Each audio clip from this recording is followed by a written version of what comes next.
അപ്പോൾ ആറാമത്തെ പേജിലെ ടീക്കയില് അവസാനത്തെ പങ്ക്തി യസ്മാത് ആത്മയാഥാത്മ്യ പ്രകാശകാഹ മന്ത്രാഹ. ആത്മാവിന്റെ യാഥാത്മ്യം എന്ന് പറയുന്ന അർത്ഥം യഥാർത്ഥ സ്വരൂപം. ആത്മാവിന്റെ യഥാർത്ഥ സ്വരൂപത്തെ പ്രകാശിപ്പിക്കുന്ന മന്ത്രങ്ങൾ ന കർമ്മ വിധി ശേഷഭൂതാഹ. കർമ്മവിധിയുടെ ശേഷങ്ങളല്ല. അപ്പോൾ ശേഷശേഷി ഭാവം ഇല്ല. ശേഷിയാര്? ശേഷിയാര്? കർമ്മവിധി ശേഷങ്ങളല്ലെങ്കിൽ ശേഷി ആരായിരിക്കും? അവിടെ തന്നെ കിടക്കുന്നുണ്ട്. കർമ്മവിധി ശേഷഭൂതാഹ മന്ത്രാഹ ന. പൂർവപക്ഷി എന്താ പറയുന്നത്? കർമ്മവിധിക്ക് ശേഷമായിരിക്കും. അപ്പൊ ശേഷി ആരാ? കർമ്മമാണ് ശേഷി. കർമ്മ വിധി. ठीक है. വിധിയവാക്യമായിട്ട് ഏകവാക്യത്വം. ഇപ്പം കർമ്മം എന്ന് പറയുന്നത് കർമ്മവിധി. അവിടെ പങ്ക്തി കണ്ടില്ലേ? കർമ്മവിധി ശേഷഭൂതാഹ അതി പ്രമാണാനി സന്ധി. വേദാന്തത്തിൽ എത്ര പ്രമാണങ്ങളുണ്ട്? 6 പ്രമാണങ്ങൾ. 6 പ്രമാണങ്ങൾ. അതിലൊന്നല്ലേ ശബ്ദം? അല്ല, അതിലൊന്നല്ലേ ശബ്ദം? ശബ്ദം പ്രമാണല്ലേ? അതെ. ശബ്ദത്തിൽ നിന്നുണ്ടാകുന്ന ബോധത്തിന്റെ പേരെന്താ? ശബ്ദബോധം. ശബ്ദബോധം. ശബ്ദത്തിൽ നിന്ന് ജനിക്കണമെങ്കിൽ എന്ത് ചെയ്യണം? കേട്ടുവിട്ടാൽ മാത്രം മതിയോ? ജ്ഞാനം കേട്ട് ഇപ്പോൾ മനനം ചെയ്യണം. അതാണ് വീണ്ടും പുനഃ അല്ല, നിധിന്യാസം. കർമ്മവിധി ശേഷഭൂതാഹ ന കർമ്മവിധി ശേഷഭൂത. കർമ്മവിധിയുടെ ശേഷമല്ല, അംഗമല്ല മന്ത്രങ്ങൾ. എന്നുവെച്ച മാനാന്തര വിരുദ്ധാസ്. അന്യപ്രമാണവുമായിട്ട് ഈ ഈശാവാസ്യം ഇത്യാദി അദ്വിതീയ ബ്രഹ്മബോധക വാക്യങ്ങൾക്ക് വിരോധവുമില്ല. അതുകൊണ്ട് തസ്മാത് അപ്പം വിരോധമുണ്ടെങ്കിൽ എന്ത് പറ്റും? സ്വാർത്ഥത്തിൽ പ്രമാണം ഇല്ലാതെ പോകും, പ്രമാണമല്ലാതെ പോകും മന്ത്രങ്ങൾ. അതേപോലെ കർമ്മവിധിക്ക് ശേഷമായിരുന്നുവെങ്കിലോ അപ്പോഴും ഒരു അദ്വിതീയ വസ്തുവിനെ ബോധിപ്പിക്കത്തില്ലായിരുന്നു. ഇത് രണ്ടുമല്ലെന്നിരിക്കെ, അദ്വിതീയ വസ്തുവിനെ ബോധിപ്പിക്കുമെന്നിരിക്കെ കർമ്മവിധിക്ക് ശേഷവുമല്ലെന്നിരിക്കെ പ്രയോജനാദിമത്വമപി തേഷാം സിദ്ധം. ഇത്രയും മാത്രമല്ല കേട്ടോ, കുറെ കാരണങ്ങൾ ഇനിയും അവതരിപ്പിക്കണം. അത് നമ്മൾ ഭാഷ്യത്തിലേ കാണത്തുള്ളൂ. ഇത് രണ്ടെണ്ണേ ടീക്കാകാരൻ പറയുന്നുള്ളൂ.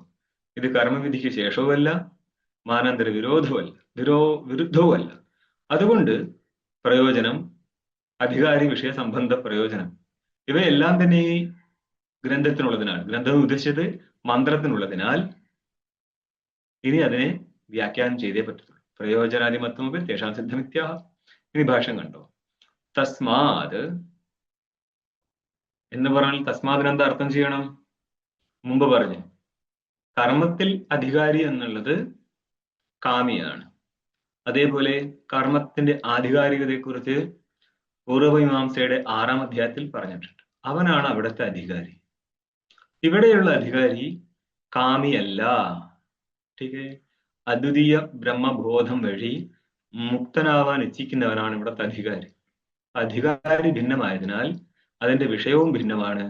വിഷയം ഭിന്നമായതുകൊണ്ട് തന്നെ ഇവിടെ പറയുന്ന, ഈ ഗ്രന്ഥത്തിലൂടെ പറയുന്ന കാര്യത്തെ മറ്റ് പൂർവമീമാംസ സിദ്ധാന്തത്തിൽ നിശ്ചയിച്ചിട്ടില്ല എന്നുള്ളതിനാല് ഇവിടെ ഉത്തരമീമാംസ പ്രതിപാദകങ്ങളായിരിക്കുന്ന മന്ത്രങ്ങളെ വ്യാഖ്യാനിക്കേണ്ടിയിരിക്കുന്നു. തസ്മാത് ഏതേ മന്ത്രാഹ, ഈ മന്ത്രങ്ങൾ ഈശാവാസ്യം ഇത്യാദി തുടങ്ങി 8-ാം മന്ത്രം വരെയുള്ള ഈ ഭാഗം അവ എന്താ ചെയ്യുന്നത്? ആത്മനോ ഷഷ്ഠ്യന്തം, ആത്മാവിന്റെ യാഥാത്മ്യ പ്രകാശനേന, യഥാർത്ഥ സ്വരൂപത്തെ പ്രകാശിപ്പിച്ചും കൊണ്ട് ആത്മവിഷയം സ്വാഭാവികം അജ്ഞാനം നിവർത്തയന്തഃ, എന്ത് ചെയ്യും? ജ്ഞാനം അജ്ഞാനത്തെ നിവർത്തിപ്പിക്കും. ഇനി ആ അജ്ഞാനത്തിന്റെ വിശേഷണം പറയാണ് ആത്മവിഷയം. ആത്മവിഷയം കിം? ആത്മവിഷയം ഏതാണ്? ആത്മവിഷയത്തിന്റെ അന്വയം എവിടെ ചെയ്യും? ആത്മവിഷയ അജ്ഞാനം. അജ്ഞാനം, ആത്മാവിനെ വിഷയീകരിക്കുന്ന അജ്ഞാനം. ഇന്നലെയും പറഞ്ഞിട്ടുണ്ട്, ജ്ഞാനവും അജ്ഞാനവും സമാനമായിട്ട് വിഷയമുള്ള വസ്തുക്കളാണ്. ജ്ഞാനത്തിന് വിഷയമുള്ളതുപോലെ അജ്ഞാനത്തിന് വിഷയമുണ്ട്. ഇവിടെ ഇരിക്കുന്ന അജ്ഞാനത്തിന്റെ വിഷയമാണ് ആത്മ. അതുകൊണ്ട് അജ്ഞാനത്തെ പറയും ആത്മവിഷയം. ആത്മാ വിഷയോ യസ്യ അജ്ഞാനസ്യ, അത് അജ്ഞാനം ആത്മവിഷയം. ആത്മാവ് വിഷയമായിരിക്കുന്നത് യാതൊരു അജ്ഞാനത്തിൻ്റെതാണോ ആ അജ്ഞാനമാണ് ആത്മവിഷയം. പിന്നെന്താണ് പറയുന്നത്? സ്വാഭാവികം. ഈ സ്വാഭാവികം എന്ന് പറയാൻ കാരണം എന്താ? ഇപ്പിനെ ഒന്ന് നോക്കിയേ. സ്വാഭാവിക വിധി അനാദിസിദ്ധം ഇത്യർത്ഥ. അനാദിസിദ്ധമായിരിക്കുന്ന അജ്ഞാനത്തെ നിവർത്തിപ്പിക്കും എന്ന് പറയാൻ എന്താർത്ഥം? ഭാഷ്യത്തിലൊരു കാര്യം പറഞ്ഞു, ഇത് വെച്ചിട്ട് നിങ്ങൾക്ക് പല മതഖണ്ഡനവും നടത്താൻ പറ്റും. മതം എന്ന് പറഞ്ഞാലേ ആനുകാലികന്മാരായിരിക്കുന്ന ചിലര് എന്ത് പറയുന്നുണ്ട്? സുഷുപ്തി സ്ഥലത്ത് അവിദ്യയില്ല, ജാഗ്രത സ്വപ്നങ്ങളിൽ മാത്രമേ അവിദ്യയുള്ളൂ. അതെന്തുകൊണ്ടെന്ന് പറഞ്ഞാല് ചില സ്ഥലത്ത് നമ്മുടെ സിദ്ധാന്തം വന്ന് കയറിക്കഴിഞ്ഞാല് കേവല ആത്മാവിനെ നിരൂപണം ചെയ്യാൻ വേണ്ടിയിട്ട് അവര് എടുക്കുന്ന സ്ഥലം സുഷുപ്തിയാണ്. സുഷുപ്തിയില് കേവലനെ കാണിക്കാൻ പറ്റും, ശരിയാണ്, എന്ന് കരുതിയിട്ട് അവിടെ അജ്ഞാനം ഇല്ലെന്ന് ആരും ധരിക്കണ്ട. അജ്ഞാനം ആ സുഷുപ്തി കാലത്ത് ഇല്ലായിരുന്നു എങ്കിൽ പിന്നെ ജാഗ്രത സ്വപ്നത്തിലേക്ക് വരുമ്പോൾ അജ്ഞാനം ഉത്പന്നമായാൽ ആ അജ്ഞാനം ഒരിക്കലും അനാദിയാവത്തില്ലായിരുന്നു, സ്വാഭാവികമാവത്തില്ലായിരുന്നു. ഇവിടെ പറഞ്ഞത് അജ്ഞാനത്തിന് വിശേഷമായിട്ട് സ്വാഭാവികം എന്നാ. സ്വാഭാവികം എന്ന് പറഞ്ഞാല് അനാദിസിദ്ധം എന്നർത്ഥം. അനാദിസിദ്ധമായിരിക്കുന്ന ഒരു അജ്ഞാനം ഒരു സമയം നഷ്ടപ്പെട്ടു പോയാൽ പിന്നെ, അതായത് സുഷുപ്തിയില് ആ അനാദിസിദ്ധമായിരിക്കുന്ന അജ്ഞാനം നഷ്ടപ്പെട്ടു പോയാൽ പിന്നെ ജാഗ്രതയിലേക്ക് വരുമ്പോൾ അഥവാ സ്വപ്നത്തിലേക്ക് വരുമ്പോൾ പിന്നെ ആ അജ്ഞാനം ഉണ്ടായിക്കഴിഞ്ഞാൽ ആ അജ്ഞാനത്തെ അനാദി എന്ന് പറയാൻ പറ്റുമോ? പറ്റൂല. പറ്റൂല. അപ്പോൾ ഈ സുഷുപ്തിയിൽ അവിദ്യ ഇല്ല എന്ന് പറയുന്ന ആൾക്കാർക്ക് നിങ്ങളുടെ ഒന്നാമത്തെ മന്ത്രം തുടങ്ങിയിട്ടില്ല, മന്ത്രത്തിന്റെ ആമുഖത്തിൽ തന്നെ കാര്യം മനസ്സിലായില്ല എന്നല്ല അർത്ഥം. നിങ്ങൾ ദുഃഖിച്ചിട്ട് കാര്യമില്ല. ഇങ്ങനെയുള്ള മതങ്ങൾ പലതും ഉണ്ട്. ഇതിന്റെയൊക്കെ അതായത് ഹോള നരസിംഹപൂർ എന്നൊരു സ്ഥലമുണ്ട്. അവിടെ ഒരു സച്ചിദേന്ദ്രാനന്ദ സരസ്വതി സ്വാമികളുണ്ട്. അതിന്റെ പിൻതലമുറക്കാർ കുറെ കേരളീയരുണ്ട്. അവർക്ക് എല്ലാവർക്കും ഉള്ള പ്രശ്നം സുഷുപ്തിയിൽ ഈ സാധനം കയറ്റി വെച്ചത് എന്ന് പറഞ്ഞാല് നല്ല ആചാര്യന്മാരെടുത്ത് പഠിക്കാത്തതിന്റെ തകരാറാണ് പ്രശ്നം. അന്നിപ്പോ എന്ത് പറ്റും? സുഷുപ്തിയിൽ അവിദ്യ ഇല്ല എന്നുള്ളൊരു മതം കേട്ടാൽ കൊള്ളാമല്ലോ. മതം ബാക്കി ആരും പറയുന്നില്ല. സ്വാഭാവികം അജ്ഞാനം എന്നുള്ളതിന് അനാദിസിദ്ധമായിരിക്കുന്ന അജ്ഞാനം എന്നാണ് അർത്ഥം. അപ്പോൾ സുഷുപ്തിയിൽ അജ്ഞാനം നഷ്ടപ്പെട്ടു പോയി കഴിഞ്ഞാൽ അനാദിസിദ്ധമാവത്തില്ല. അങ്ങനെയാണെങ്കിൽ ജ്ഞാനത്തോടുകൂടി അജ്ഞാനം നഷ്ടപ്പെടുവോ? നഷ്ടപ്പെടും. അങ്ങനെയാകുമ്പോൾ ആ അജ്ഞാനം അനാദിയായിരിക്കുമോ? ആയിരിക്കുമല്ലോ. ആ, അനാദിയായിട്ട് നഷ്ടപ്പെട്ടു കഴിഞ്ഞാൽ ശരിയാ, അജ്ഞാനം അപ്പോഴും അനാദി തന്നെയാണ്. പക്ഷേ അതിന് നാശം നേരിടുന്നുണ്ട്. ജ്ഞാനത്തോടുകൂടി നാശം നേരിട്ട് കഴിഞ്ഞാൽ പിന്നെ ജ്ഞാനിക്ക്, അത് ബ്രഹ്മത്തെ അറിഞ്ഞ വ്യക്തിക്ക് പിന്നെ അജ്ഞാനം ഉണ്ടോ? ഇല്ലല്ലോ. ഇല്ല. ഈ ഒരു അവസ്ഥ സുഷുപ്തിയിൽ തിരിച്ചു വന്ന ആൾക്ക് സംഭവിക്കുമോ? ഇല്ല. മനസ്സിലായോ? അതായത് സുഷുപ്തിയിൽ അജ്ഞാനം നഷ്ടപ്പെടുമായിരുന്നു എങ്കിൽ തിരിച്ചു വന്നാൽ അങ്ങനെ ജ്ഞാനിയായിരിക്കണം. അല്ലല്ല, അന്നേരം ഉത്പന്നമാകും. അന്നേരം ഉത്പന്നമായി കഴിഞ്ഞാൽ ബുദ്ധിമുട്ട് എന്താന്ന് പറയാ, ഭാഷകാരനെ എഴുതി വെച്ചിരിക്കുന്ന സ്വാഭാവികം എന്നുള്ള അനാദിസിദ്ധം എന്നുള്ള നഷ്ടപ്പെട്ടു പോകും. ഇതിവിടെ മാത്രമല്ല, ഞാൻ ഇനി പല സന്ദർഭങ്ങളിൽ എടുത്ത് കാണിച്ചു തരാം. ഇത് ഞാൻ എഴുതി വെച്ചിട്ടൊന്നുമില്ല, മാലപോലം എന്ന സ്ഥലത്തുണ്ട്. പക്ഷെ അതായത് എന്താണ് പറയാ, ഇനി പ്രമാണമായിട്ട് അജ്ഞാനത്തിന്റെ സ്വരൂപത്തെക്കുറിച്ച് ഭാഷകാരൻ തന്നെ ബൃഹദാരണ്യത്തിൽ പറയുന്നുണ്ട്. സ്വരൂപത്തെ ആവരണം ചെയ്യുകയും ദ്വിതീയമായിരിക്കുന്ന വസ്തുവിനെയും പ്രകാശിപ്പിക്കുക എന്നുള്ളതാണ് അജ്ഞാനത്തിന്റെ സ്വരൂപം.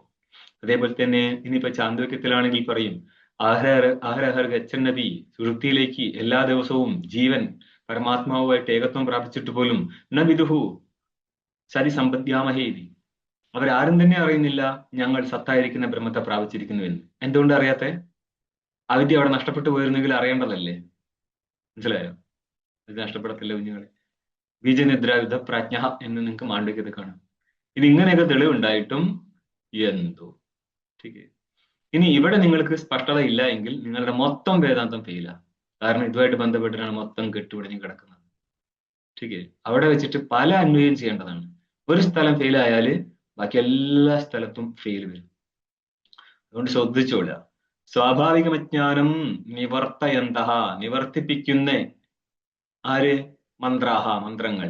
അപ്പോൾ ഏതേ മന്ത്രാഹി മന്ത്രങ്ങൾ ആത്മാവിന്റെ യാഥാത്മ്യത്തെ പ്രകാശിപ്പിച്ചും കൊണ്ട് ആത്മവിഷയമായിരിക്കുന്ന അജ്ഞാനത്തെ നിവർത്തിപ്പിക്കുന്നു. നിവർത്തയന്ത മന്ത്രാഹ, അവസാന പങ്ക്തിയായിട്ട് അന്വയിക്കി. സംക്ഷേപതോ വ്യാഖ്യാസ്യാമഹ, സംക്ഷേപിച്ചിട്ട് നോം വ്യാഖ്യാനം ചെയ്യാൻ പോവുകയാണ്. അപ്പോൾ അതിലൊരു ചോദ്യം വരികയാണ്, ഈ ആത്മാ പ്രകാശനം എന്ന് പറഞ്ഞല്ലോ, ഏതേ തസ്മാദേതേ മന്ത്രാഹ ആത്മനോ യാഥാത്മ്യ പ്രകാശനേന. ആത്മാവിന്റെ യാഥാത്മ്യത്തെ ശബ്ദം എങ്ങനെയാ പ്രകാശിപ്പിക്കുക? ജ്ഞാനം കൊടുത്തുകൊണ്ട്. ഒരു വിഷയത്തെ പ്രകാശിപ്പിക്കുക എന്ന് പറഞ്ഞാല് തത് വിഷയക ജ്ഞാനം ഉണ്ടാക്കി കൊടുക്കുക എന്ന അർത്ഥം. ആത്മയാഥാത്മ്യ പ്രകാശനം എന്ന് പറഞ്ഞാൽ നമ്മള് ശബ്ദം കേൾക്കുന്ന സമയത്ത് ചെവിട് എന്നുള്ള ശ്രവണേന്ദ്രിയത്തിലൂടെ ശബ്ദം കേൾക്കുന്നു. ആ ശബ്ദം അന്ധകരണത്തിൽ എത്തിക്കഴിഞ്ഞാല് ഇനി പറയുന്ന ആൾക്കനുസരിച്ച് ആ ശബ്ദത്തിൽ നിന്ന് നമ്മൾ ആ അർത്ഥത്തെ, പറയുന്ന പദത്തിൽ നിന്ന് പദാർത്ഥത്തെയും വാക്യത്തിൽ നിന്ന് വാക്യാർത്ഥത്തെയും ഗ്രഹിക്കും. ഈ ഗ്രഹണം, വാക്യാർത്ഥ ഗ്രഹണമാണ് ജ്ഞാനം. ആ ജ്ഞാനമാണ് ഏതിൽ നിന്നുണ്ടായത്? ശബ്ദത്തിൽ നിന്ന്. അപ്പൊ ശബ്ദത്തിൽ നിന്ന് വസ്തുജ്ഞാനം ഉണ്ടാവുന്നുണ്ട്. ഈ വസ്തുജ്ഞാനത്തെയാണ് നമ്മൾ പ്രകാശം എന്ന് പറയുന്നത്. അപ്പോ ഈ പ്രകാശത്തിന്റെ വിഷയം എന്താ? യാഥാത്മ്യം. ഏതിന്റെ? ആത്മനോ. അപ്പൊ ആത്മാവിന്റെ യാഥാത്മ്യത്തെ പ്രകാശിപ്പിച്ചും കൊണ്ട് ആത്മവിഷയക സ്വാഭാവിക അജ്ഞാനം നിവർത്തയന്തഃ. ആത്മാവിനെ വിഷയീകരിക്കുന്ന സ്വാഭാവികമായിരിക്കുന്ന അജ്ഞാനത്തെ നിവർത്തിപ്പിക്കുന്നു എന്ന് പറഞ്ഞു. യാഥാത്മ്യ പ്രകാശനേന ആത്മവിഷയ സ്വാഭാവികം അജ്ഞാനം നിവർത്തയന്തഃ. അതായത് അജ്ഞാനം നിവർത്തിക്കണമെങ്കിൽ എന്ത് വേണം? ജ്ഞാനം വേണം. ഈ ജ്ഞാനത്തെയാണ് ഇത് ആദ്യം കാണിച്ചത്. യാഥാത്മ്യ പ്രകാശനം എന്ന് പറയുന്ന യാഥാത്മ്യത്തെ ബോധിപ്പിച്ചും കൊണ്ടുവന്ന. അപ്പൊ ശബ്ദം ആത്മസ്വരൂപത്തെ ബോധിപ്പിച്ചു കൊടുക്കും. ബോധം ഉണ്ടായാലും എന്ത് പറ്റും? ഏത് വിഷയക ബോധമാണോ തത് വിഷയ അജ്ഞാനം നഷ്ടപ്പെടും. ഏത് വിഷയബോധം ഉണ്ടായത്? ആത്മവിഷയകം. അതുകൊണ്ട് ഏത് അജ്ഞാനം നഷ്ടപ്പെടും? ആത്മവിഷയക അജ്ഞാനം നഷ്ടപ്പെടും. ആ അജ്ഞാനത്തിന്റെ വിശേഷണം എന്താ? സ്വാഭാവികം എന്ന് ഭാഷ്യകാരൻ പറഞ്ഞു. അതിനെ നമ്മൾ ടിപ്പണിയിൽ എടുത്തു കാണിച്ചു. ടിപ്പണി ഒന്ന് കണ്ടാൽ മതി. അനാദിസിദ്ധം. അനാദിസിദ്ധമായിരിക്കുന്ന അജ്ഞാനത്തെ നിവർത്തിപ്പിക്കുന്ന മന്ത്രങ്ങൾ. നിവർത്തയന്തഃ മന്ത്രാഹ സംക്ഷേപതോ വ്യാഖ്യാസ്യാമഹ. നോം വ്യാഖ്യാനം ചെയ്യാൻ പോവുകയാണ് മുന്നോട്ടേക്ക്, വളരെ സംക്ഷേപിച്ചിട്ട് മാത്രം. ഇനിയാണ് ഇതേ കാര്യത്തിന് വിശദീകരിക്കുന്നത്. ജ്ഞാനത്തെയും അതിന്റെ ജ്ഞാനത്തിൽ നിന്നുണ്ടാവുന്ന അവിദ്യാനാശത്തെയും ഇടയ്ക്ക് ഒന്നും കൂടി വിശദീകരിക്കുകയാണ് ഭാഷ്യകാരൻ. ശോക മോഹാദി സംസാര ധർമ്മ വിച്ഛിത്തി സാധനം. സംസാരധർമ്മം, സംസാര സ്വരൂപധർമ്മമാണ് സംസാരധർമ്മം എന്ന് ഉദ്ദേശിച്ചത്. അതേതൊക്കെയാ? ശോകം, മോഹം, സുഖം, ദുഃഖം, മാനം, അപമാനം, ഇങ്ങനെയുള്ള എല്ലാ മനോവൃത്തികളും സംസാര സ്വരൂപമാണ്. വൃത്തികളിൽ നിന്ന് ഭിന്നമായിട്ട് വിഷയം ഉണ്ടോ ഇല്ലയോ? നമ്മൾക്ക് വിഷയം പുറത്തുണ്ടെങ്കിലും അതിനെ കുറിക്കുന്ന ജ്ഞാനമാണ് നമ്മൾക്ക് പ്രശ്നം ഉണ്ടാക്കുന്നത്. നമ്മുടെ റൂമിൽ ഒരു വിഷപ്പാമ്പ് ഇരുന്നാൽ പോലും നമ്മൾ അറിഞ്ഞില്ല, നമുക്ക് ഭയമില്ല. കടിക്കില്ല എന്നുള്ള കാര്യം അത് വേറെ. നമ്മൾക്ക് ഭയം ജനിപ്പിക്കുന്നത് അതിന്റെ ജ്ഞാനമാണ്. അത് റൂമിൽ നിന്ന് ഇറങ്ങിപ്പോയാലും അതിനെക്കുറിച്ചുള്ള ജ്ഞാനം പോലും എപ്പോഴും ഭയം ജനിപ്പിക്കും. അപ്പോൾ ഈ സംസാരം എന്നുള്ളത് എന്താണ്? ശോകമോഹാദികളാകുന്നു. ശോകം വേറെയും ശോകജ്ഞാനം വേറെ ആയിട്ട് നിൽക്കത്തില്ല. ശോകമോഹാദികൾ അന്ധകരണത്തിൽ ഉത്പന്നമാവുന്ന അതേ സമയം തന്നെ സാക്ഷി എല്ലാറ്റിനെയും പ്രകാശിപ്പിച്ചുകൊണ്ടേയിരിക്കും. ഈ സാക്ഷി വിഷയത്തെ പ്രകാശിപ്പിച്ചുകൊണ്ടിരിക്കുക എന്നുള്ളതാണ് നമ്മുടെ സംസാരം. ഈ സംസാരം അനാദികാലമായിട്ട് നടന്നുകൊണ്ടിരിക്കുകയാണ്. ഈ സംസാരം, അതായത് സാക്ഷി പ്രകാശിപ്പിക്കുക എന്നുള്ളത് എപ്പോൾ അസ്തമിക്കും? സാക്ഷി വിഷയത്തെ പ്രകാശിപ്പിക്കുക എന്നുള്ളത് എപ്പോ അസ്തമിക്കും? പ്രളയകാലത്ത് അസ്തമിക്കുകയോ സുഷുപ്തിയിൽ അസ്തമിക്കുകയോ? ചെറിയ ചോദ്യമാണ്, പക്ഷെ വലിയ ഏരിയയിലേക്ക് റേഞ്ച് നല്ലതായിട്ട് വരും. ചോദ്യമാണ്, ഈ സാക്ഷി വിഷയത്തെ പ്രകാശിപ്പിക്കുക എന്നുള്ളത് എപ്പോൾ അവസാനിക്കും? സുഷുപ്തിയിൽ അവസാനിക്കുമോ പ്രളയത്തിൽ അവസാനിക്കുമോ? അതിന് സുഷുപ്തിയും പ്രളയം എന്താണെന്ന് അറിയണ്ടല്ലേ. നമ്മൾ കരുതും പ്രളയത്തിൽ അവസാനിക്കും. പ്രളയത്തിലും അവസാനിക്കത്തില്ല, സുഷുപ്തിയിലും അവസാനിക്കത്തില്ല. പ്രളയത്തിൽ ഈശ്വരനായിരിക്കുന്ന ഒരു സാക്ഷി നിൽക്കും. സുഷുപ്തിയിൽ ജീവാദിന്റെ ഈശ്വരൻ ഇരിക്കും. അത് രണ്ടു മതവും. ഈശ്വരൻ തന്നെ ജീവസ്വരൂപമാകുമ്പോൾ ജീവാദിന്റെ ഈശ്വരൻ തന്നെയാണ് ദ്രഷ്ട. അല്ല, വേറെ വേറെ മാനിച്ചു കഴിഞ്ഞാൽ ജീവനായിരിക്കുന്ന ദ്രഷ്ട ആയിരിക്കും. ദ്രഷ്ട ഇരുന്നിട്ട് ദൃശ്യത്തെ കണ്ടുകൊണ്ടേയിരിക്കും. ഇതൊരിക്കലും അവസാനിക്കത്തില്ല. സാക്ഷി പ്രകാശം വിദേഹ കൈവല്യം വരെ അങ്ങനെ തന്നെ നിൽക്കും. വിദേഹ കൈവല്യം വരെ സാക്ഷി പ്രകാശിച്ചുകൊണ്ടേയിരിക്കും. ചില സമയത്ത് സാക്ഷി മാത്രമേ ഉണ്ടാവത്തുള്ളൂ, ബാക്കിയെല്ലാം സാക്ഷിയുടെ ഉപാധിയിൽ ലീനമായി പോകും. ചില സമയത്ത് സൃഷ്ടിച്ചു വിട്ടാൽ സൃജ്യങ്ങളായിരിക്കുന്ന വസ്തുക്കളെ കണ്ടുകൊണ്ടിരിക്കും. ഈ സൃജ്യങ്ങളായിരിക്കുന്നേ, സൃഷ്ടങ്ങളായിരിക്കുന്നേ, സൃഷ്ടങ്ങളായിരിക്കുന്നേ, സൃഷ്ടിച്ചു വിട്ടിരിക്കുന്നേ ഈ വസ്തുക്കളെ കാണുമ്പോൾ ചിലപ്പോൾ മോഹം, ചിലപ്പോൾ ശോകം, ചിലപ്പോൾ ആനന്ദം, പലവിധ വൃത്തിയും വരും. ഇതിനെയാണ് എടുത്തു കാണിച്ചത് ശോകമോഹാദി സംസാരധർമ്മം. ഈ സംസാരധർമ്മത്തിന്റെ വിച്ഛിത്തി എന്ന് പറയുന്ന നാശം, നാശ സാധനമാണ് ആര്? ആത്മേകത്വ വിജ്ഞാനം. ആത്മ ഏകത്വാദി. നോക്കണം, ചെറിയൊരു പദമാണ്, ഒരു ആദി എന്ന് വെച്ചിട്ടുള്ളൂ. ആത്മേകത്വ വിജ്ഞാനമല്ലേ അജ്ഞാനത്തെ നശിപ്പിക്കുന്നത്? പിന്നെ ഇതിന് ആദിശബ്ദം വന്നത്? ഭാഷകാരൻ ഒരു വർണ്ണം പോലും എക്സ്ട്രാ ഇടുന്ന പ്രശ്നമേ ഇല്ല. ഇതൊന്നും ടീക്കൽ അടിപ്പണിൽ നിന്നും ഇത് ഹയർ ടെക്സ്റ്റിലേ കാണത്തുള്ളൂ ഇനി. അതായത് അവാന്തരവാക്യം, മഹാവാക്യം എന്നും പറഞ്ഞു നമ്മൾക്ക് വാക്യത്തെ തന്നെ രണ്ടാക്കണം. ഈ ഏകത്വജ്ഞാനം എന്നുള്ളതാണ് മഹാവാക്യം. മഹാവാക്യത്തിന്റെ ലക്ഷണം എന്നുള്ളത് ഭേദ ഭ്രമ നിവർത്തകം വാക്യം മഹാവാക്യം. ഭേദം, ആ ഭേദത്തിന്റെ ഭ്രമം, ഭേദജ്ഞാനം എന്നുള്ളത് തന്നെ അത് ബ്രഹ്മമാണ്. ഇങ്ങനെ ഇരിക്കുന്ന ഭേദഭ്രമത്തെ നിവർത്തിപ്പിക്കുക എന്നുള്ളതാണ് ജ്ഞാനത്തിന്റെ കാര്യം. ഈ ജ്ഞാനം ആരാണ് ഉത്പാദിപ്പിക്കുന്നത്? ഏത് വാക്യമാണോ ആ വാക്യമാണ് ഭേദഭ്രമ നിവർത്തകനായിരിക്കുന്ന വാക്യം. അതേതാ? ഐക്യബോധക വാക്യം. അതുകൊണ്ട് ഐക്യബോധക വാക്യങ്ങളാണ് മഹാവാക്യങ്ങൾ. തത്വമസ്യാദി വാക്യങ്ങളെയാണ് നമ്മൾ മഹാവാക്യങ്ങൾ എന്ന് വിളിക്കുക. അവ എന്താ ചെയ്യുക? ഭേദഭ്രമത്തെ നിവർത്തിപ്പിക്കും. അതായത് ഭേദത്തിന് വിപരീതമാണ് ഐക്യം. അപ്പൊ ഐക്യജ്ഞാനം ഉണ്ടായിക്കഴിഞ്ഞാൽ ഭേദജ്ഞാനം നഷ്ടപ്പെടും. ഏതുമായിട്ടുള്ള ഭേദമാണ്? ജീവേശ്വരന്മാർ തമ്മിലുള്ള ഭേദം. അപ്പൊ ജീവേശ്വരന്മാർ തമ്മിലുള്ള ഭേദത്തെ നിവർത്തിപ്പിക്കുന്നതാണ് ഐക്യജ്ഞാനം.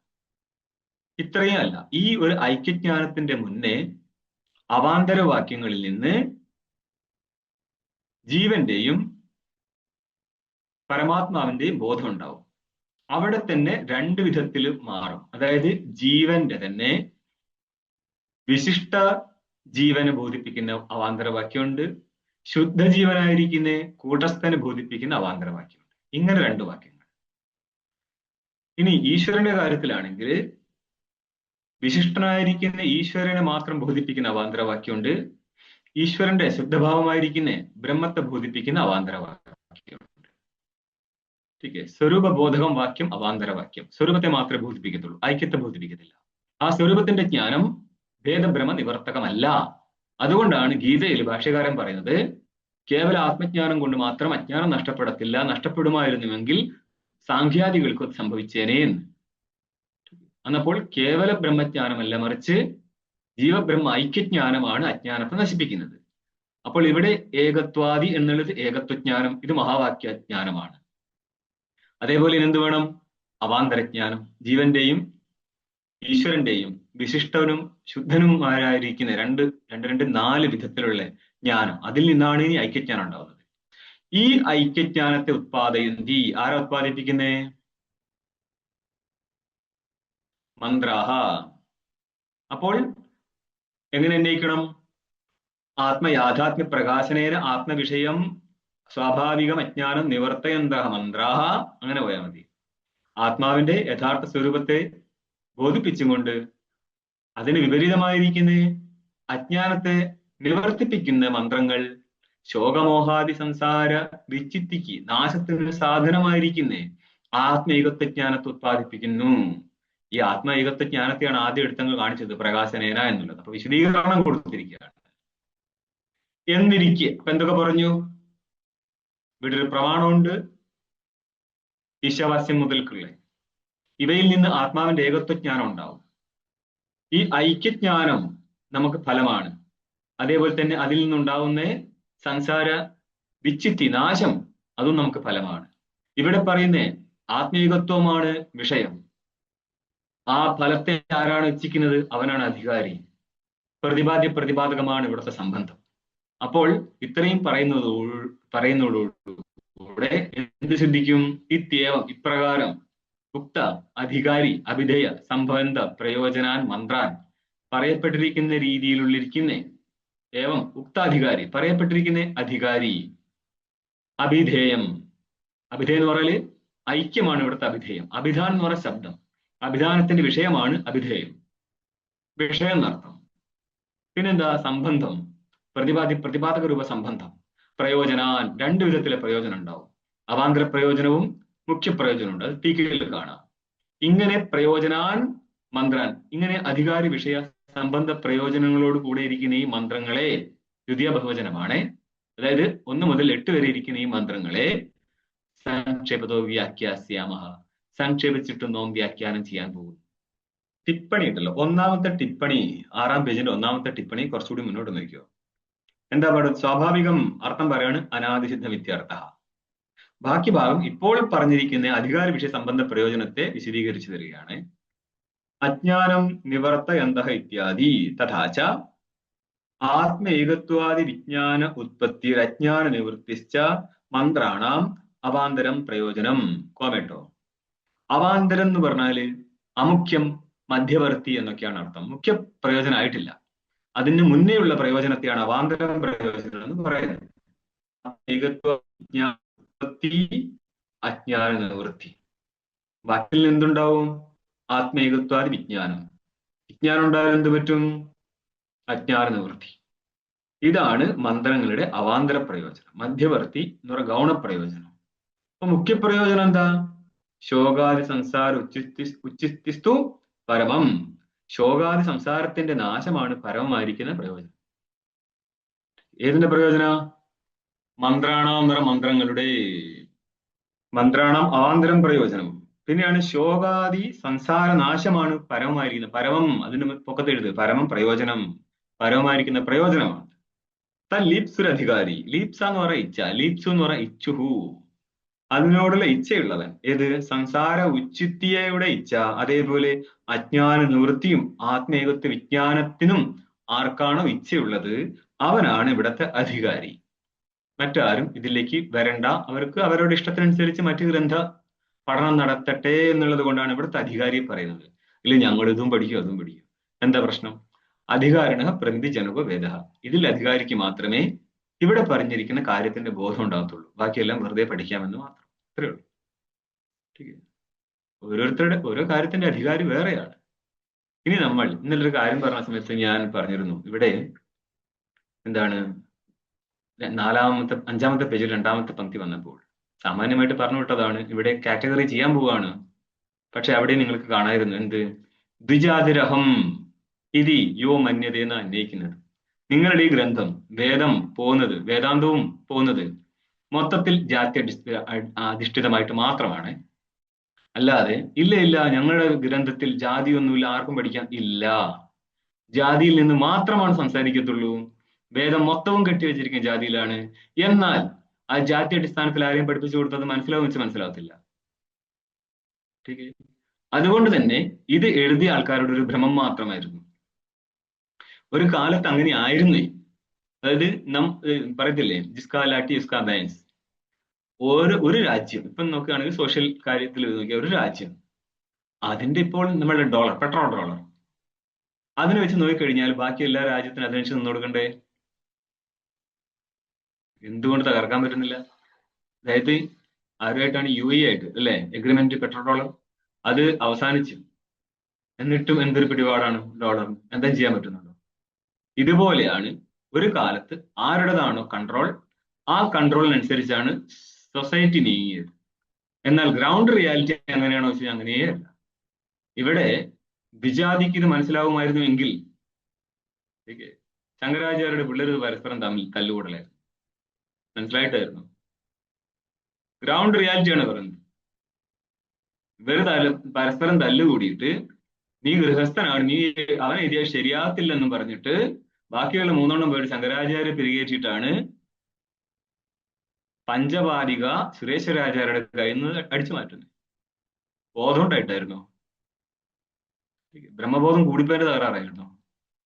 അതുകൊണ്ട് മക്കളെ, ഗ്രൗണ്ട് റിയാലിറ്റിയിലെല്ലാം പോകാം. ठीक വേണ്ടവൻ മര്യാദയ്ക്ക് പഠിച്ചു പോയിക്കോ. ഏതെങ്കിലും ഒരു ജീവന് മനസ്സിലാവുന്ന സാധനമാണിത്. ഇതൊരു ജാതി അടിസ്ഥാനത്തിലോ ഒരു സ്ത്രീ പുരുഷ അടിസ്ഥാനത്തിലോ വിജ്ഞാനം നിങ്ങൾക്ക് ഇങ്ങനെ കാറ്റഗറി ചെയ്ത് കൊടുക്കാൻ പറ്റത്തേയില്ല. ഇന്ന് കാലത്തും നമ്മൾക്ക് ജാതി അടിസ്ഥാനത്തിൽ ഇതാർക്കെങ്കിലും മനസ്സിലാവുമെന്ന് പറയാൻ പറ്റുമോ? മനസ്സിലാവുമായിരുന്നു എങ്കിൽ ഈ പറഞ്ഞ ശരിയാണ്, നമുക്ക് കണ്ടം നടത്താൻ പറ്റത്തില്ല. പക്ഷെ അങ്ങനെ കാണുന്നേ ഇല്ല. ഇനി വേറെ ആരും വരരുത്, പഠിക്കരുത്, അങ്ങനെയാണെങ്കിൽ പിന്നെ ചോദ്യമില്ല ഇവിടെ. അങ്ങപ്പോൾ പിന്നെ ഇല്ല നിനക്ക് മനസ്സിലാവത്തില്ല എന്ന് ശടിക്കാം. പക്ഷെ അങ്ങനെയല്ല കാണുന്നത്. എല്ലാ കാലത്തും എല്ലാവരും പഠിച്ചു പോയിട്ടുണ്ട്. ठीक है. നിങ്ങൾക്ക് ഏതാണ് ഗ്രന്ഥം? വിവരണപ്രമേയ സാര സംഗ്രഹവും മറ്റുമാണ്. അവിടെ പറയുന്നുണ്ട് യഥാ ഗാർഗി വിദ്രയോരിവ സന്യാസ അഭിമന്യത എന്ന് പറയും. കാരണം സന്യാസ ജ്ഞാനത്തിന്റെ അംഗമാണ്. ഇത് ആർക്ക് പറ്റുമെന്നുള്ളൊരു ചോദ്യമുണ്ട്. അവിടെ വിവരണപ്രമേയ സാരത്തിൽ പറയുന്നത് അങ്ങനെ ജാതി അടിസ്ഥാനത്തിലല്ല എന്നാണ്. എന്ന് സന്യാസം അഭിമന്യത ഭാഷ്യകാരൻ എങ്ങനെ അഭിപ്രായം ഉണ്ടെന്ന് അങ്ങനെ എഴുതി വെച്ചിട്ടുണ്ട്. ശരിക്കും ഭാഷ്യകാരന്റെ അഭിപ്രായത്തിൽ സന്യാസത്തിൽ ബ്രാഹ്മണൻ മാത്രമാണ് അധികാരി. പിന്നെ ത്രൈവർണിക അധികാരം വരുന്നത് അത് വിവരണ പ്രസ്ഥാനത്തിനനുസരിച്ചാണ്. അപ്പൊ ഇതെങ്ങനെ മാറ്റം വന്നു? ഇതിലാരും വെള്ളം ചേർത്തു? ഇങ്ങനെ ഇനി നിങ്ങൾ ന്യായസിദ്ധാന്ത മുക്താവിൽ എത്തിക്കഴിഞ്ഞാല് അവിടെ ഒരു പ്രസംഗമുണ്ട്. നിഷാദ സ്തപതി യാചയത്. നിഷാദിന്റെ സ്തപതിക്ക് എന്താണ് കാർപ്പൻറ്റർ എന്നും രാജ എന്നൊക്കെ അർത്ഥമുണ്ട്. അപ്പോൾ ഇനി രാജ എന്ന അർത്ഥം എടുത്തു കഴിഞ്ഞാലാണ് പ്രശ്നം കൊണ്ടത് ഇത് നിഷാദന്റെ രാജാവ് എന്നാണോ നിഷാദനായിരിക്കുന്ന രാജാവ് എന്നാണോ അർത്ഥം? നിഷാദന്റെ രാജാവാണെങ്കിൽ ക്ഷത്രിയനാവാം. നിഷാദനായിരിക്കുന്ന രാജാവാണെങ്കിൽ നിഷാദൻ പഞ്ചമവർണ്ണമാണ്. അവൻ എങ്ങനെ യാചേതെന്ന് പറ യാഗം ചെയ്യിക്കുന്ന പറ യാഗത്തിൽ എങ്ങനെ അധികാരം വരും? അന്നപ്പോൾ വ്യാകരണ അടിസ്ഥാനത്തിൽ നിഷാദന്റെ രാജ എന്നുള്ളത് ഷഷ്ടിയാണ്. ഷഷ്ടിയിൽ സംബന്ധാർത്ഥം പറയുമ്പോൾ ഗുരുത്വമുണ്ട്. അതിനേക്കാൾ ലാഘവമാണെന്ത് സ്തപതിശ്ച എന്ന് കർമ്മധാരയം ചെയ്താൽ. അപ്പൊ കർമ്മധാരയം ചെയ്താൽ ലാഘവമുള്ളത് കൊണ്ട് നിഷാദനായിരിക്കുന്ന സ്തപതി എന്ന് അർത്ഥം കിട്ടും. അപ്പൊ എന്തർത്ഥം വരും? നിഷാദനായിരിക്കുന്ന സ്തപതി, നിഷാദനായിരിക്കുന്ന രാജാവിനെ കൊണ്ട് യാഗം ചെയ്യിക്കൂ. പക്ഷേ നിങ്ങളുടെ ഒരു മന്ത്രത്തിലും കാണുന്നില്ലല്ലോ നിഷാദന് ഏത് വയസ്സിലാണ് യാഗം ചെയ്യിപ്പിക്കാനുള്ള, അതായത് യാഗം ചെയ്യിക്കണത് എന്ത് വേണം? മന്ത്രം അറിയണം. അപ്പൊ അത്രയും ഭാഗം പഠിച്ചോട്ടെ എന്ന് അവിടെ നിശ്ചയിക്കും. പക്ഷെ നിങ്ങൾ ആരാ അതിന് നിശ്ചയിക്കുക? നിങ്ങൾ എന്തിന്റെ ബലത്തിൽ നിശ്ചയിക്കും നിഷാദ സ്തപതിക്ക് യാഗം ചെയ്യട്ടെ എന്ന്? അതിന് ഉപോത്ബലമായിരിക്കുന്ന ഒരു മന്ത്രം എടുത്ത് കാണിക്കും. മന്ത്രമില്ലാതെ അവിടെ സ്തപതിക്ക് യാഗം ചെയ്യാമെങ്കിൽ പിന്നെ എവിടെയാണ് മന്ത്രത്തിന്റെ ആവശ്യമുള്ളത്? പക്ഷെ പൂർവ്വമാംസത്തിൽ അവസാനം സിദ്ധിക്കുന്ന എങ്ങനെയല്ലേ? മന്ത്രമില്ല, പക്ഷെ അവിടെ അധികാരം വരുന്നുണ്ട്. അതെങ്ങനെ അധികാരം വന്നു? വേറെ എവിടെയും കാണുന്നില്ലല്ലോ. നിങ്ങൾ ഇവിടുത്തെ അധികാരിയെ പറഞ്ഞു. അധികാരി ഇത്രയേ ഉള്ളൂ. ചുരുക്കി പറഞ്ഞാൽ നിങ്ങൾക്ക് ഈ കാര്യം അറ്റ്ലീസ്റ്റ് നിങ്ങൾക്ക് ഈ പറഞ്ഞതിന്റെ പദാർത്ഥമെങ്കിലും ബോധിക്കപ്പെടുന്നുണ്ടോ? വാക്യാർത്ഥം പോട്ട്, പദത്തിൽ നിന്ന് പദാർത്ഥം ചോദിച്ചു കഴിഞ്ഞാൽ അത്തപുത്ത, പിന്നെയാണ് വാക്യാർത്ഥ സ്ഥലത്തേക്ക്. പിന്നെ എത്ര ദൂരത്താണ് ഇതിന്റെ പരോക്ഷ അപരോക്ഷമൊക്കെ വരുന്നത്?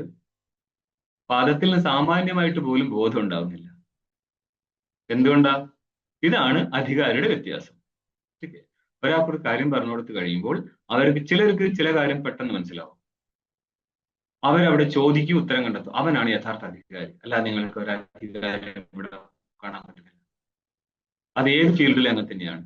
ചിലര് ആ കാര്യത്തിൽ വളരെ മുന്നോട്ട് പോകും. അവൻ തുടക്കത്തിൽ തന്നെ അവന്റെ സാമർത്ഥ്യം കാണിക്കും. അവൻ മാത്രമാണ് അധികാരി, മറ്റാർക്കും വേണ്ടിയല്ല.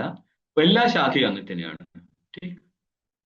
ഇപ്പം മ്യൂസിക് പാട്ട് പഠിപ്പിക്കുകയാണ്. നമ്മൾക്ക് എത്ര കാലം പഠിച്ചാലും പാടാൻ പറ്റത്തില്ല. ഓക്കെ, സ്ഥായി എന്നൊക്കെ പറഞ്ഞാൽ നമുക്കറിയാം, സ്ഥായി എന്ന് നിലനിൽക്കുന്ന ഉച്ചസ്ഥായി മധ്യസ്ഥായി എന്ന് നമുക്ക് സംഭവം നടക്കത്തില്ല. ഒരു വേരിയേഷൻസും പിടികിട്ടത്തില്ല. പക്ഷേ അതിന് കഴിവുള്ള ആൾക്കാർക്ക് അത് കേൾക്കുമ്പോഴേക്കും അവര് അടുത്തത് എന്താന്നുള്ളത് പാടും. അല്ലേ? പാട്ട് കേട്ടിട്ട് രാഗം പറയാൻ പറ്റുമോ? പറ്റും. അതെന്തുകൊണ്ടാ? പരിചയം കൊണ്ട്. എത്ര സൂക്ഷ്മമായിരിക്കണം അവിടെ ബുദ്ധി അങ്ങനെ പറയണമെങ്കിൽ. നമ്മൾക്ക് എല്ലാ പാട്ടും എല്ലാം ഒരേ രാഗത്തിലാണ്, അങ്ങനെയല്ല. അതേപോലെ ഒരു ബുദ്ധി ഇവിടെ ഉണ്ടെങ്കിലേ വേദാന്തം പഠിക്കാൻ പറ്റത്തുള്ളൂ.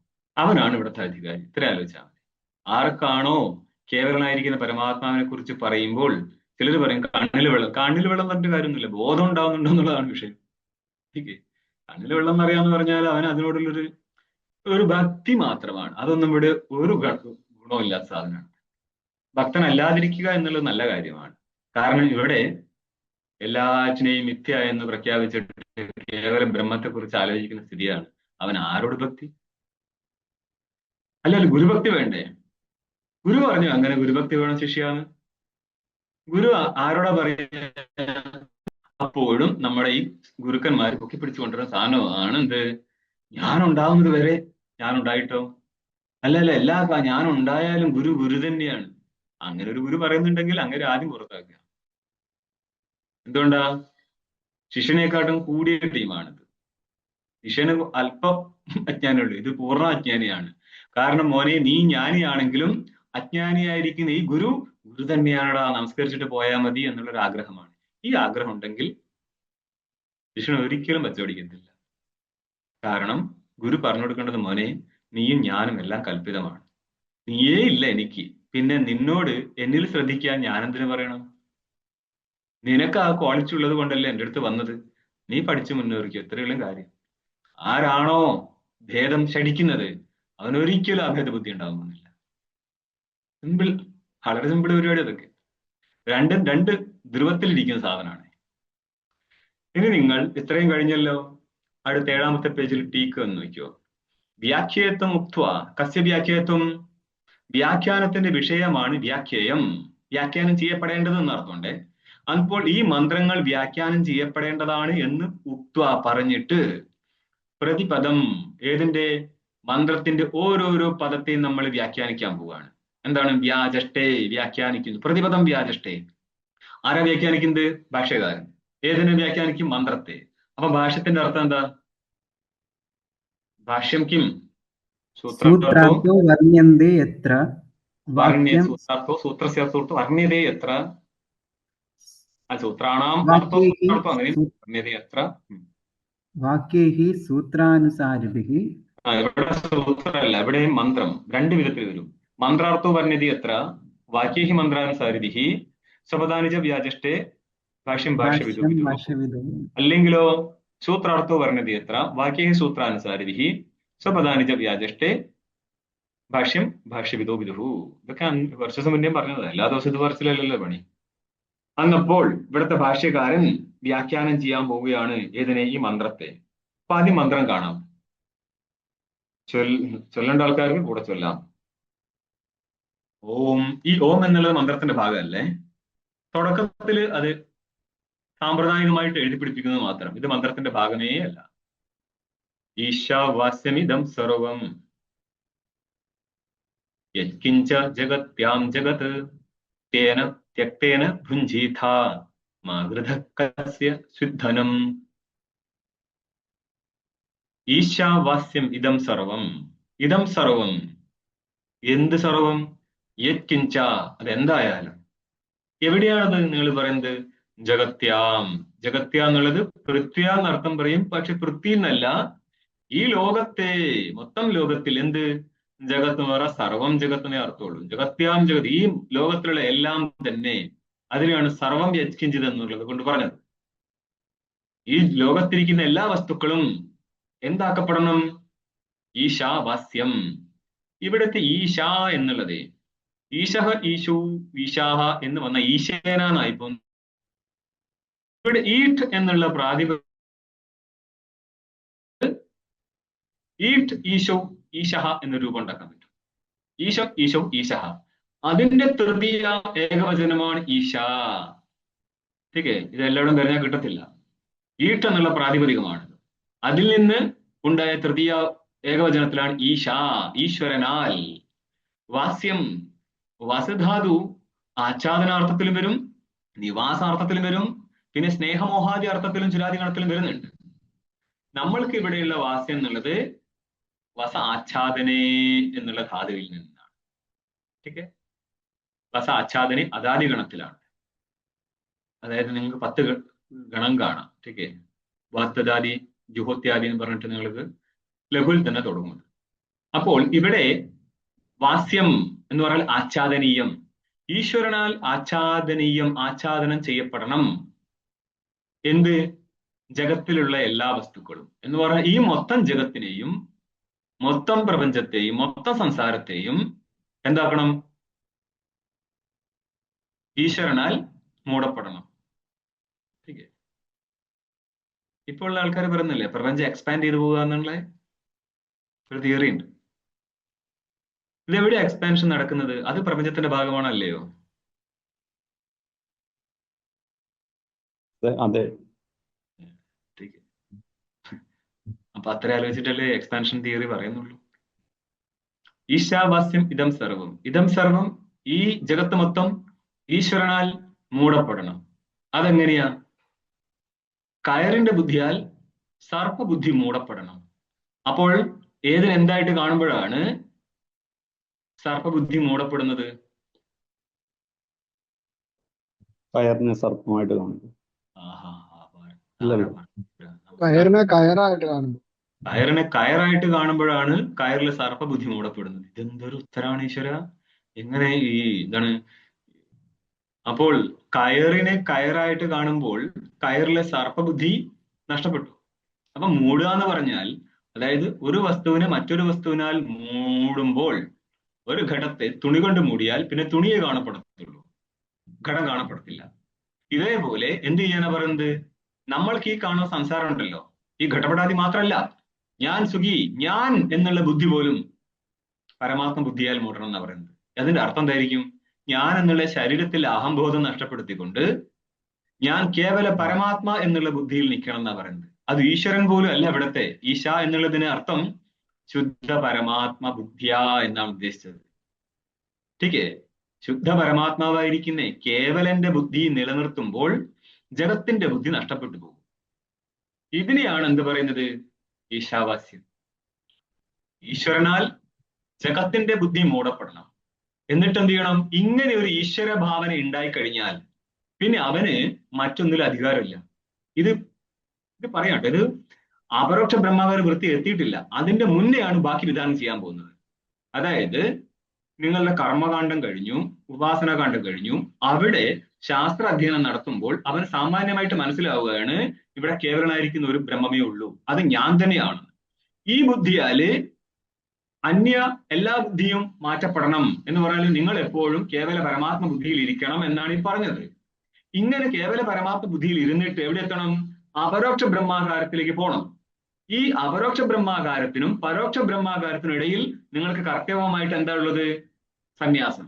ഈ സന്യാസത്തെയാണ് ഇനി വിധിക്കുന്നത്. തേന, അതായത് ഇങ്ങനെ ഈശ്വര ഭാവന ഉള്ളവനെ ഇനി എന്തേ ഉള്ളൂ? തെക്തേന ഭുഞ്ചിത. തെക്തേന എന്നുള്ളതിനെ ത്യാഗേന എന്നർത്ഥം ചെയ്യണം. നിഷ്ഠയെ നമുക്ക്, അതായത് ത്യാഗം ചെയ്യപ്പെട്ടിരിക്കുന്ന വസ്തുക്കളൊന്നും നമ്മൾക്ക് ഉപകരിക്കത്തില്ല. ത്യാഗം ചെയ്യപ്പെട്ട വസ്തു. ത്യാഗം എന്നുള്ളത് സന്യാസമാണെങ്കിൽ സന്യാസിക്ക് ഏതിൽ കർത്തവ്യതയില്ല? കർമാദികളിൽ കർത്തവ്യതയില്ല. പിന്നെ എവിടെ ഉണ്ടാവത്തുള്ളൂ? ബ്രഹ്മാകാര വൃത്തിയിൽ മാത്രം. ഈ ബ്രഹ്മാകാര വൃത്തി നിരന്തരം നിലനിർത്തുക എന്നുള്ളതാണ് ആത്മാവിന്റെ പരിപാലനം. അതുകൊണ്ട് ഭുഞ്ചീത, ഭുഞ്ചീത എന്നുള്ളതിന് പാലയേഥ എന്നർത്ഥം ചെയ്യും. പരിപാലനം ചെയ്യണം. തെക്തേന ഭുഞ്ചീത, ത്യാഗം കൊണ്ട്, സന്യാസം കൊണ്ട് പരിപാലനം ചെയ്യണം. ആരെ? ആത്മനഹ എന്ന് പറയും. ഇത് ഉദ്ദേശം എന്താണ്? ത്യാഗം നടത്തുമ്പോൾ ഏഷ്ണാത്ര പരിത്യാഗ രൂപ ത്യാഗത്താൽ അന്യാകാര വൃത്തിയിൽ ഇരിക്കാതെ ബ്രഹ്മാകാര വൃത്തിയിൽ മാത്രം ഇരുന്നു കൊണ്ട് ആത്മാവിന്റെ പരിപാലനം നടത്തണം. ഇതാണ് പറയുന്നത്. സന്യസ്തനായിട്ടും അന്യ ധന ആകാംക്ഷ വന്നു കഴിഞ്ഞാൽ അടുത്ത വിധാനം നടത്തുകയാണ്. മാ ഗൃധ, ഗൃധ അഭികാംക്ഷ നടത്തം. അഭികാംക്ഷ ചെയ്യരുത്. എവിടെ? കസ്യസ്വിത്, ആരുടെയും. എന്തില്? ധനം, ധനത്തിൽ. ഇതിന് വേറെ ഒരു അർത്ഥമുണ്ട്. ധനം കസ്യസിത്. ധനം ആരുടേതാ എന്ന് പറഞ്ഞാല്, ധനം ഇന്ന് നമ്മളുടേതെന്ന് കരുതുന്ന ധനം ഇന്നലെ ആരുടേതോ ആയിരുന്നു, നാളെ ആരുടേതോ ആവും. അപ്പൊ നമ്മൾ ചുരുങ്ങിയൊരു കാലത്തേക്ക് ഇത് എന്നെ രക്ഷപ്പെടുത്തും എന്ന് കരുതിയിട്ട് ധനസമാഹരണം നടത്തും. ബൃഹദാരണ്യകത്തില് കാത്യായനി ഈ യാജ്ഞവൽക്കനോട് ചോദിക്കുന്നുണ്ട്. ठीक രണ്ട് ഭാര്യയല്ല, അല്ല കാത്യായനല്ല, അവിടെ ആരൊക്കെയാ? മൈത്രേയും കാത്യായനിയാണ് ഭാര്യമാര്. അതിൽ കാത്യായനി സാമാന്യ ബുദ്ധിയാണ്. മൈത്രേയി ചോദിക്കുന്നുണ്ട്, അതായത് ഞാൻ ഇവിടുന്ന് അസ്മാ സ്ഥാനാദഹം പ്രവചിഷ്യാമി, അതുകൊണ്ട് എന്ത് ചെയ്യാണ്? വിത്തസ്യ അന്തം കറവാണി, ഞാൻ ധനത്തിന് രണ്ടുപേർക്കായിട്ട് വിഭാഗം നടത്തി തരാൻ പോവുകയാണ്, ഞാൻ ഇവിടുന്ന് വിടുകയാണ്. അന്നപ്പോൾ ചോദിക്കുന്നതാണിത്, മൈത്രേയി ഈ വിത്തം കൊണ്ട് എനിക്ക് പരമാത്മ പ്രാപ്തി ഉണ്ടാവുമോ? അപ്പം പറയും, നാ വിത്തേനാ, വിത്തത്താൽ ഒരിക്കലും എന്തില്ല?